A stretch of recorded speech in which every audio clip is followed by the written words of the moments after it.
So currently the diagnostic pathway in Australia, depending whether you go the private or the public route, looks something like this. There's an initial referral from the GP either to a private specialist or to a public hospital memory clinic. The range of baseline blood tests that are done prior to referral ideally would include the common causes of reversible cognitive impairment. So an FBE looking for anemia perhaps, U&E and LFT looking for organ impairment. B12 deficiency is screened for because that's one of the reversible causes of memory impairment.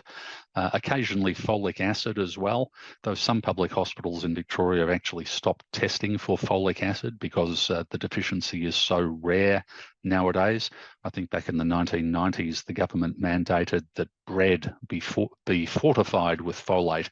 So most of us eat bread if we eat nothing else. So folic acid deficiency is very rare nowadays. An MSU is usually done, along with traditionally syphilis serology. That was certainly the case when I was a medical student and training because syphilis was more common in those days. I don't routinely do it nowadays unless the person is from a high-risk group, which is usually immigrant groups, ex-servicemen, dare I say it, and the gay population in many ways, because there's apparently a resurgence of syphilis in homosexual men in the last 10 years. We usually require a history not only from the patient, but from a third-party informant. I know as psychiatrists, we're used to inviting only the patient into the room. In my private practice, if there's a third-party informant accompanying the patient, I invariably invite them in because the history that you get from somebody with a cognitive impairment is almost by definition likely to be unreliable. And in many cases, the patient themselves has been dragged along to the appointment kicking and screaming by a third-party informant because the patient themselves doesn't feel that they have a problem.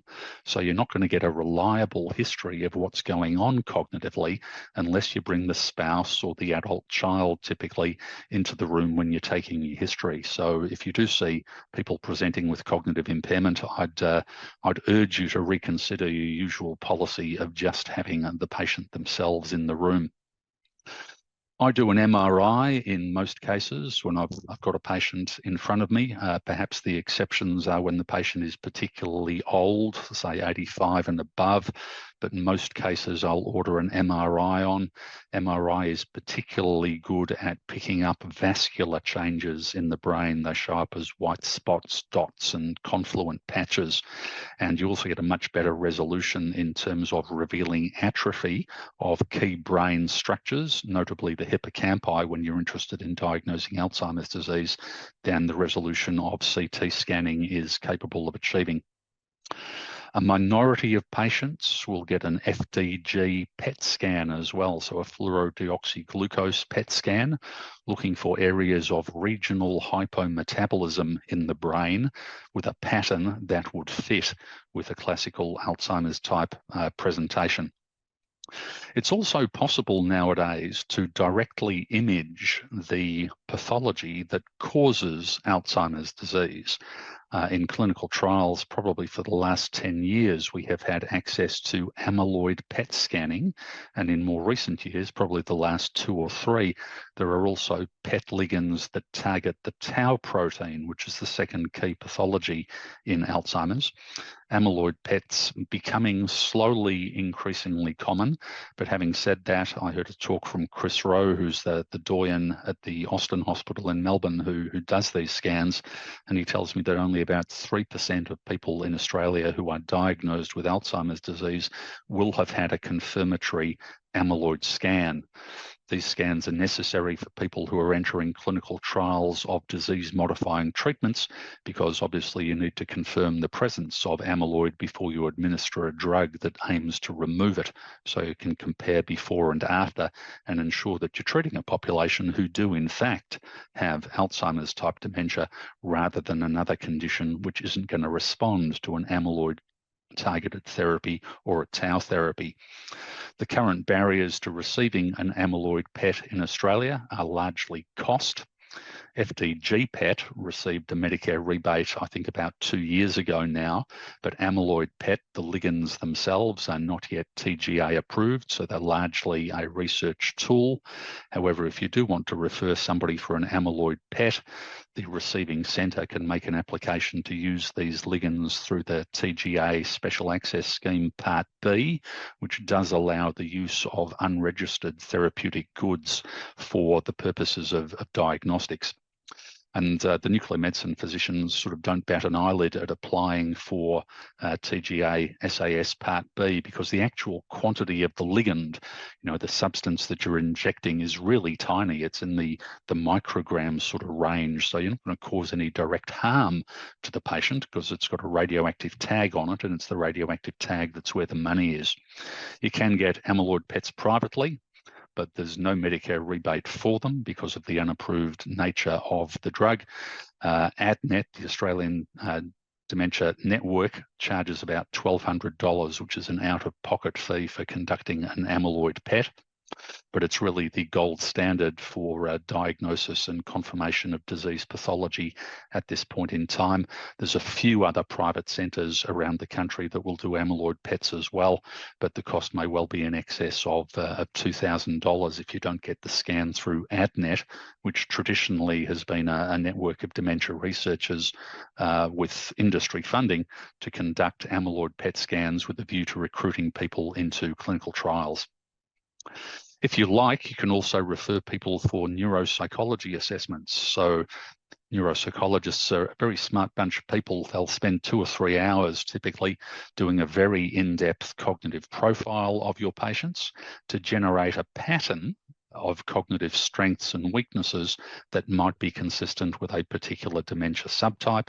Again, the neuropsychs have been lobbying Medicare for rebates for years and have been unsuccessful, and most patients will be out of pocket between $1,200 and $2,000, depending on the provider, for a neuropsychological evaluation. And in the days where no disease-modifying treatment was available, there's probably been very little therapeutic return in terms of doing that test, the general rule being you don't do an investigation unless it will alter your management. We're at the stage now where management will likely be altered by the results of more defined diagnostic testing, so stay tuned. It's also possible to diagnose Alzheimer's disease on lumbar puncture. They look specifically at the ratio within the cerebrospinal fluid of amyloid beta 42 and phosphorylated tau. It's logistically difficult for private practitioners to order. I've never ordered one, I must admit, simply because I don't have a referral pad to the local lumbar puncture provider who can do the test. You've got to ring around, find somebody who's prepared to do it, got to book them in as a day patient, and it's very logistically difficult. So lumbar puncture is not often used as a routine investigation for diagnosis in Australia, though in many European jurisdictions, specifically the Germans and the Scandinavian countries, the population's seemingly been socialised into accepting lumbar punctures, and they're much more commonly used.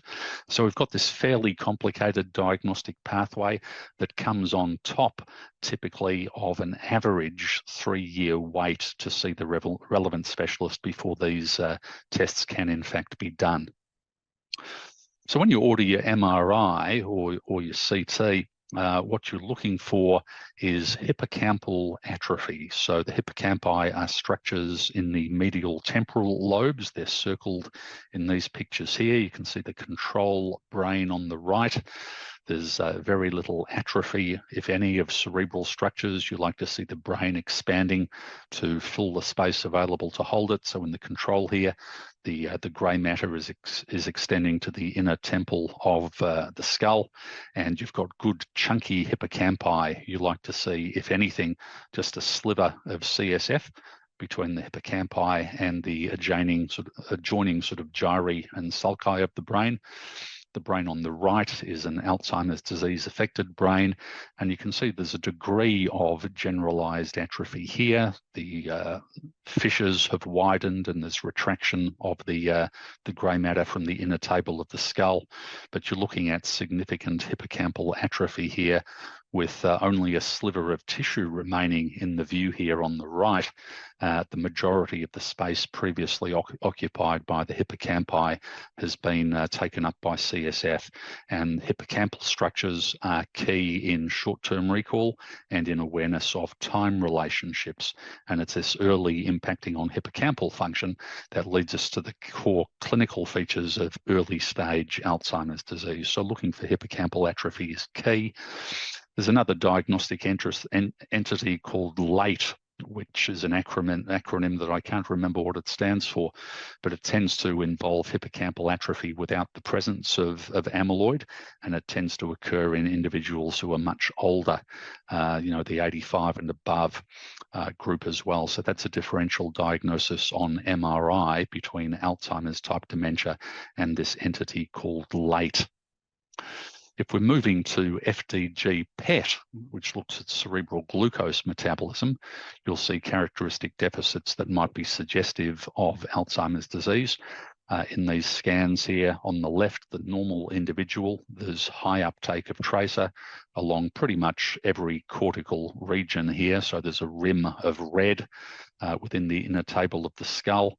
In mild cognitive impairment, you're starting to see some green and blue patches occurring in the parietal lobes, the precuneus, the posterior cingulate cortex, the parietal and parietotemporal association cortex, and in full-blown Alzheimer's disease, you'll see temporal hypometabolism as well as a significant increase in CSF spaces here, accompanying progressive brain atrophy compared to a CSF space in the normal individual that you see here on the left, which is really quite small in comparison. So you're looking at the combined effects here of atrophy and cortical hypometabolism in those key brain regions. So PET scans are useful diagnostic adjunct. It's not diagnostic in itself. There's the occasional false positive and false negative, as opposed to amyloid scanning, which, as I've mentioned, is really the gold standard in imaging diagnosis or pathological diagnosis at this stage in time, short of a brain biopsy. So there's 3 amyloid scans here from a cognitively normal person, somebody with mild cognitive impairment, this pre-dementia condition, but the mild cognitive impairment in this individual's case is highly likely to be Alzheimer's pathology because of the increase in tracer uptake. You can see here on the left, normally there's just uptake, which is an artifact in white matter here, but there's no cortical deposition of amyloids and no tracer accumulation. In mild cognitive impairment, we see progressively more, with the red areas being indicative of high concentrations of amyloid and gradations through yellow and green. And in pathologically obvious Alzheimer's disease, we have a significant amount of amyloid here in not only the frontal lobes, but also the posterior parietal lobes and the precuneus areas as well. So amyloid diagnosis is pretty much the gold standard. We do know, as an aside, that amyloid deposition starts to occur in people who are destined to develop Alzheimer's type dementia about 20 years before people develop clinical symptoms. So the presence of amyloid per se doesn't correlate well with clinical illness and impairment, but it is a long, slow process to develop amyloid. And we'll come back to this later, but where the field is ultimately going to go in Alzheimer's disease research will be in identifying cognitively normal people at a pre-symptomatic stage who we know have amyloid present, because if we extrapolate forward, we can reliably predict that if they live long enough, that person is likely to develop Alzheimer's type dementia. If you do an amyloid scan in a 90-year-old, probably about 40 to 50% of people will be positive, regardless of whether they have clinical disease or not.